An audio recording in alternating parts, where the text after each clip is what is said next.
Continuando, vamos falar agora, colocar num quadro aqui, como é que seria uma empresa, então, nessa perspectiva, nesses aspectos jurídicos que a gente falou até agora. Então, a estrutura, exemplo de uma empresa e o destaque da área financeira. Então, nós temos aqui uma representação gráfica. Essa representação gráfica é uma representação que nós encontramos em muitos livros de finanças. Eu fiz alguns destaques. Então, nós temos lá em cima, na empresa, um conjunto de losangos que a gente vai dizer que são os sócios, né? Cada um desses caras é um sócio. Esses sócios reunidos, eles escolhem o conselho de administração, né? Com no mínimo 3 sócios. 3 desses sócios vão ser conselheiros de administração da empresa. Se esses caras estão escolhendo o conselho de administração, eles não são acionistas preferenciais. Eles normalmente são os detentores de ação ordinária. Acionistas ordinários. Escolheram o conselho de administração. O conselho de administração de uma empresa se reúne eventualmente uma vez por semana, 2 vezes por semana, uma vez por mês, uma vez a cada 15 dias, depende de empresa para empresa. Né? E como a gente viu, eles definem as grandes diretrizes da empresa, eles elegem, destituem diretores, eles tomam as contas dos administradores 4 meses depois do exercício social e deliberam sobre a assembleia é que delibera, né, sobre a distribuição de lucro, assim como a assembleia também toma essas contas dos administradores, mas o conselho de administração ele fica mais próximo da execução empresarial, né? Então esse conselho de administração acaba escolhendo a equipe, os diretores, né? O primeiro deles, né, o presidente da empresa, né? Hoje se chama muito CEO da empresa, o Chief Executive Officer, né? O chefe do executivo, o CEO da empresa, né? E normalmente quando é eleito uma diretoria, né, esse conselho de administração já vem com uma definição do CEO e da equipe, né, equipe de diretores. Isso aqui exemplificativamente o professor Oswaldo fez, assim, então um diretor de marketing, um administrativo, um de produção de planejamento e um diretor financeiro que também tem essa sigla muito usual atualmente, CFO, né, Chief Financial Officer, o chefe do escritório financeiro. E o que é interessante aqui, por isso eu trouxe, né, é que você precisa conhecer que a área financeira das empresas, em geral, ela é dividida em 2 grandes sub-áreas, né? É um pessoal que exerce controladoria e um pessoal que exerce tesouraria, né? Alguns autores até dizem que a área financeira é propriamente a área da tesouraria, a turma que cuida do tesouro, o cofre do tio Patinhas, né? Eu tinha que botar essa imagem aqui. O tio Patinhas abre aquele cofre e cai um monte de moedinha de ouro, né? Então, é a turma que cuida do tesouro. É a turma que cuida do dinheiro. É a turma que administra a conta caixa e a conta banco, ou as contas bancos. Os bancos e os equivalentes de caixa, como as aplicações financeiras. O pessoal que cuida da tesouraria gerenciona, responsável pela gestão de contas a receber, dos créditos à empresa. Por quê? Porque o conta a receber é o dinheiro que está entrando no caixa no final da semana, na sexta-feira, na semana que vem, no mês que vem. Então, a turma que cuida do tesouro, do caixa, também se preocupa com o que tem agora, mas o que vai entrar e sair daqui a pouquinho. Por isso, ela também gerencia as contas a pagar. A turma da tesouraria é a turma que faz a relação com o banco. O banco fecha às 16 horas, perto do fechamento do banco, normalmente essa turma da tesouraria está mais envolvida com o trabalho, porque precisa decidir se vai aplicar, se vai resgatar, se vai pagar uma conta, antecipar ou postergar a conta. É a turma da tesouraria. A turma da tesouraria também, como eu expliquei agora, você já deve ter entendido, é responsável pelo planejamento do fluxo de caixa. E olha, a semana que vem vai faltar dinheiro ou não? Preciso ligar para o gerente, prepara um empréstimo de curto prazo?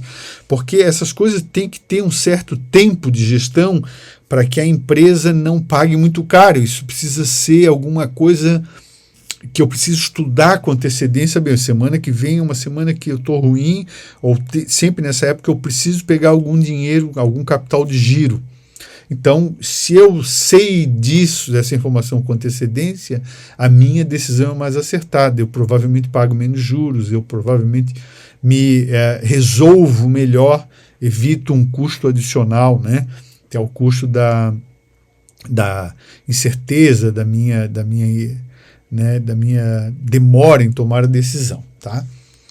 E o pessoal da controladoria, o que é? Bom, o pessoal da controladoria, esse termo é um pouco mais moderno, né, porque há um pouco tempo atrás dava-se ênfase a essa área, a área de contabilidade.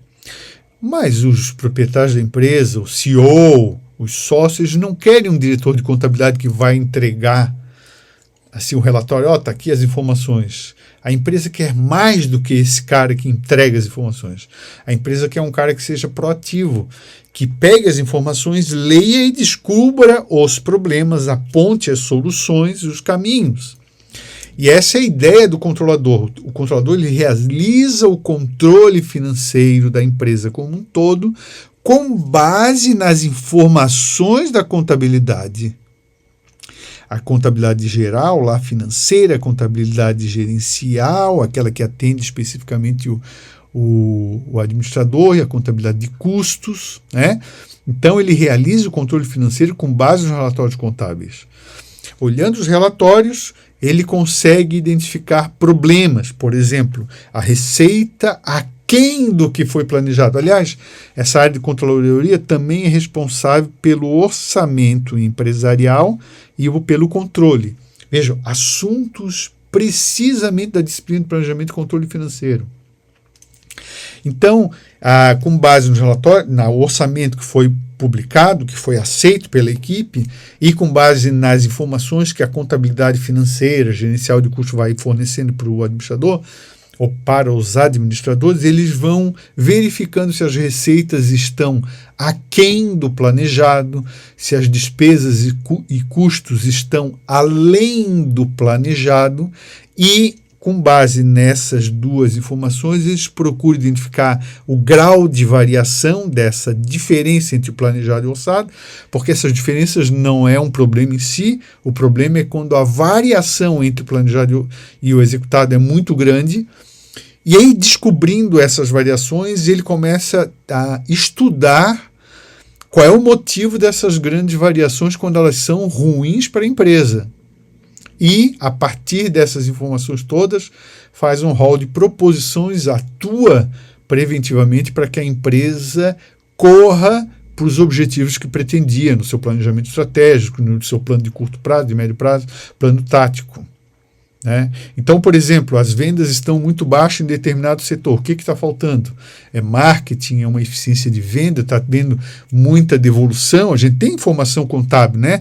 Lá entre os ajustes da receita para chegar da receita bruta para chegar na receita líquida, você tem abatimentos, cancelamentos e devoluções. Quando esses valores estão muito altos, significa que tem algum problema de qualidade no produto ou serviço que eu estou vendendo. E o controlador é o cara que vai olhar isso aí e descobrir, tem um problema. Como é que vamos resolver? Vai chamar o resto da equipe, está tendo problema de evolução, assim, assado. Né?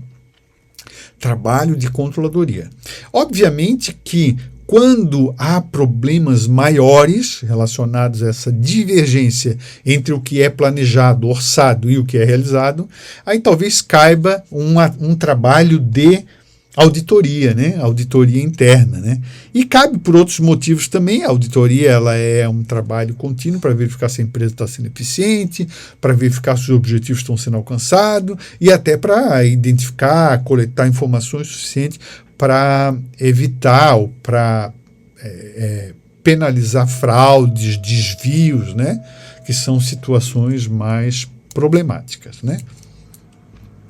Bom, nesse contexto que você estudou, nós temos um termo, uma política moderna que chama-se governança corporativa, que tem o objetivo de profissionalizar a gestão, né, que antigamente se tinha nas empresas, que eventualmente havia conflito entre os interesses dos sócios, com a diretoria, com o pessoal de ponta, né? Às vezes, vocês vejam o caso das lojas americanas há algum tempo atrás. A diretoria queria aumentar o lucro, aumentar as vendas, porque eles eram bonificados pelas vendas e pelo lucro. E eles inventaram vendas, né? Às vezes correm atrás do lucro, prejudicando um pouco custos que precisam ser realizados, como, por exemplo, custos ou despesas que potencializam vendas futuras. Então, existe, às vezes, pode haver algum problema de agência, problema de interesses, né, conflitantes entre o pessoal da diretoria, o pessoal que é sócio. Às vezes o Conselho Fiscal descobre uma coisa, aponta, a diretoria não concorda e começa a se brigar. Então, para evitar esse conflito entre essas altas instâncias empresariais, foi desenvolvido, né, um código das melhores práticas de governança corporativa, um negócio chamado governança corporativa, né? Que é o quê? Que é um sistema pelo qual as companhias são dirigidas e monitoradas para reduzir conflitos de interesse, envolvendo o relacionamento entre acionistas, conselho de administração, diretoria, auditoria independente e conselho fiscal. Então, é uma série de regras que estabelece limitações, propriamente objetivos, atribuições de cada um desses órgãos para evitar esses conflitos. Veja, uma coisa que eu não falei, que é muito comum nas empresas, problemas com os familiares, né? Veja, um conselho de família, né? Então, os donos da empresa, os familiares, se sentem ofendidos, não estão gostando de uma coisa. Então, a empresa, para se profissionalizar, é importante ter um CEO profissional, é importante ter políticas, regras relacionadas à governança corporativa para limitar esse conflito de interesses pessoais com os interesses empresariais. Tá certo? Para isso que serve um bom sistema de governança corporativa. Na nossa disciplina aqui de finanças, esse assunto é um assunto bem superficial. É aqui que a gente termina. Você precisa entender esse conceito. Na disciplina específica, a gente não tem ainda um tópico específico sobre governança corporativa. Mas tem muitas outras tantas coisas que vão nos ocupar com muita graça, porque o assunto é muito interessante. Bom, terminado isso, essa explicação, nós vamos passar para os aspectos tributários, só que isso a gente vai falar no próximo vídeo.